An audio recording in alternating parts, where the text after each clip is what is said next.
24-də olan hava proqnozu açıqlanır. Milli Hidrometeorologiya Xidmətinin məlumatına görə, Bakıda və Abşeron yarımadasında hava şəraiti əsasən günəşli keçəcək, cənub-şərq küləyi əsəcək.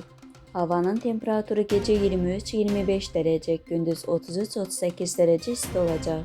Atmosfer təzyiqi normadan aşağı 753 mm civə sütunu, nisbi rütubət gecə 75-80%, gündüz 45-50% olacaq. Azərbaycanın rayonlarında əsasən yağmursuz hava gözlənilir. Bəzi dağlıq və dağətəyi rayonlarda arabir yağış yağacağı, şimşək çaxacağı, dolu düşəcəyi ehtimalı var. Gecə və səhər dağlarda duman olacaq. Mülayim şərq küləyi əsəcək. Havanın temperaturu gecə 22-27 dərəcə, gündüz 35-39 dərəcə isti. Dağlarda gecə 15-20 dərəcə, gündüz 25-30 dərəcə isti olacaq.